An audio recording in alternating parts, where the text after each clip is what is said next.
Hi guys, Miss Davis here, ready for day 9 of the Anne Frank series. And today, I wanted to just pick up where we left off yesterday. There was one journal entry I wanted to get to yesterday that we didn't quite. And then actually, I'm kind of glad I didn't yesterday because the diary entry right after it really kind of goes into more depth. And today's a really rainy, cold day. I'm looking at my window. It's cold. It's dark. It's gloomy. See, I got my comfies on. I'm just all cozied up here with the Diary of Anne Frank. And I think maybe the diary entry feeling for the day today kind of matches the weather outside. It's kind of gloomy, for lack of a better term, but then on the other hand, so completely relatable. Like I said yesterday, that I didn't actually get to, things that I've thought and felt many times as a young woman a long time ago, and things that I still occasionally think of today, even though I'm a grown-up woman and living in a far different time than Anne Frank. So I've gone on long enough in the introduction part, so let's get into it today. Saturday, the 30th of January, 1943. Dear Kitty, I'm boiling with rage, and yet I mustn't show it. I'd like to stamp my feet, scream, give Mummy a good shaking, cry, and I don't know what else, because of the horrible words, mocking looks, and accusations which are leveled at me repeatedly every day, and find their mark like shafts from a tightly strung bow, and which are just as hard to draw from my body. I would like to shout to Margot, Van Dan Dussel, and Daddy too, leave me in peace. Let me sleep one night at least without my pillow being wet with tears, my eyes burning and my head throbbing. Let me get away from it all, preferably away from the world. But I can't do that. They mustn't know my despair. I can't let them see the wounds which they have caused. I couldn't bear their sympathy and their kind-hearted jokes. It would only make me want to scream all the more. If I talk, everyone thinks I'm showing off. When I'm silent, they think I'm ridiculous. Rude if I answer, sly if I get a good idea, lazy if I'm tired, selfish if I eat a mouthful more than I should, stupid, cowardly, crafty, etc., etc. Ugh, the whole day long I hear nothing else but that I am an insufferable baby. And although I laugh about it and I pretend not to take any notice, I do mind. I would like to ask God to give me a different nature so that I didn't put everyone's back up. But that can't be done. I've got the nature that has been given to me, and I'm sure it can't be that bad. I do my best to please everybody, far more than they'd ever guess. I try to laugh it off because I don't want to let them see my trouble. More than once, after a whole string of undeserved rebukes, I have flared up at Mommy. I don't care what you say anyhow, leave me alone. I'm a hopeless case anyway.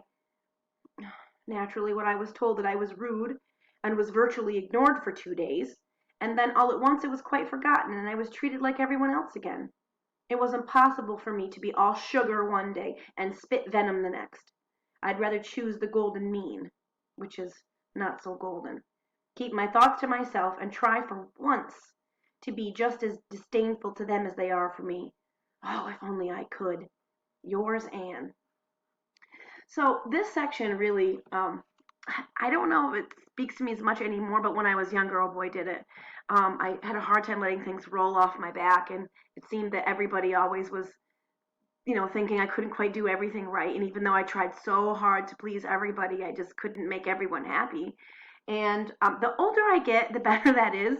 Although occasionally it still rears its ugly head. So I think that, at least for me, it's interesting to know that I'm not the only one who's ever felt that like that, and that someone so different from me in such a different time and a different life and a different circumstance altogether has kind of felt the same way, like trying to make everyone happy and keep all your thoughts to yourself, that you're of inadequacy and of I can't do anything right kind of feelings. So I think this is one of the things that makes Anne real for me and endears her to me a lot. So um, Friday, February 5th, 1943 is the next entry. Dear Kitty, although I haven't written anything about our Rose for a long time, there still isn't any change. The discord, long accepted by us, struck Mr. Dussel as a calamity at first, but he's getting used to it now and tries not to think about it. Margot and Peter aren't a bit what you would call young. They're both so staid and quiet. I show up terribly against them, and I'm always hearing, You don't find Margot and Peter doing that. Why don't you just follow their example? Oh, I simply loathe it. I might tell you I don't want to be the least like Margot. She is much too soft and passive for my liking, and allows everyone to talk her around, and gives in about everything. I want to be a stronger character. But I keep such ideas to myself. They would only laugh at me if I came along with this as an explanation of my attitude. The atmosphere at table is usually strained, although luckily the outbursts are sometimes checked by the soup eaters. The soup eaters are the people from the office who come in and are served with a cup of soup. This afternoon Mr. Van Daan was talking about Margot eating so little again. "Oh, I suppose you do it to keep slim," he added, teasing again. Mummy, who always defends Margot, said loudly, "I can't bear your stupid chatter any longer." Mr. Van Daan turned scarlet, looked straight ahead of him, and said nothing. We often laugh about things. Just recently Mrs. Van Daan came out with some perfect nonsense. She was recalling the past, how well she and her father got on together, and what a flirt she was. "And do you know," she went on, "if a man gets a bit aggressive, my father used to say, then you must say to him, 'Mr. So-and-so, remember that I'm a lady,' and he will know what you mean." We thought that was a good joke, and burst out laughing. Peter, too, although usually so quiet, sometimes gives cause for mirth. He is blessed with a passion for foreign words, although he does not always know their meaning. One afternoon we couldn't go to the laboratory because there were visitors in the office.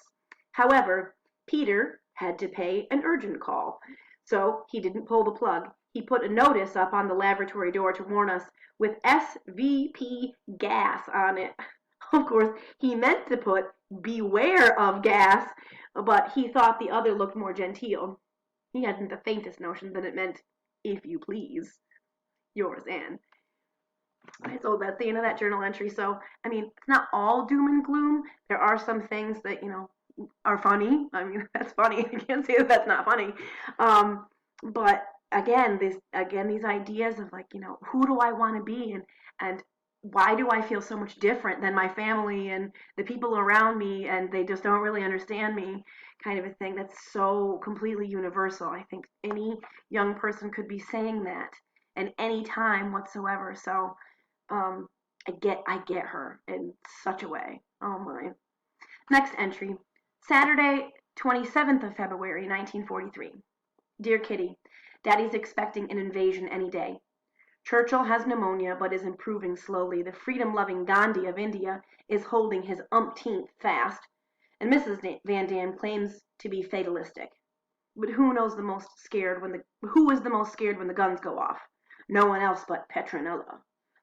Henk bought a copy of the bishop's letter to churchgoers for us to read. It was very fine and inspiring. Do not rest, people of the Netherlands. Everyone is fighting with his own weapons to free the country, the people, and their religion. Give help, be generous, and do not dismay, is what they cry from the pulpit, just like that. Will it help? Well, it won't help the people of our religion. You'd never guess what has happened to us now. The owner of these premises has sold the house without informing Krahler or Kufius. One morning the new owner arrived with an architect to have a look at the house. Luckily, Mr. Kufius was present and showed the gentleman everything except the secret annex. He professed to have forgotten the key of the communicating door. The new owner didn't question any further. It will be all right as long as he doesn't come back and want to see the secret annex, because then it won't look too good for us. Daddy has emptied a card index box for Margot and me.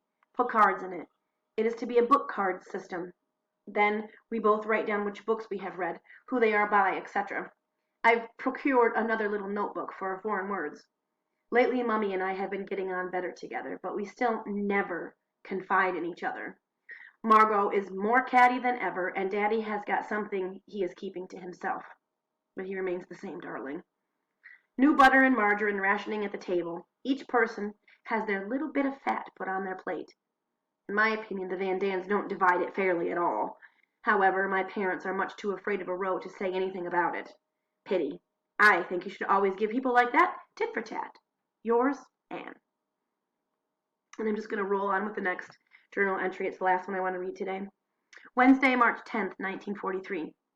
Dear Kitty, we had a short circuit last evening, and on top of that, the guns kept banging away all the time.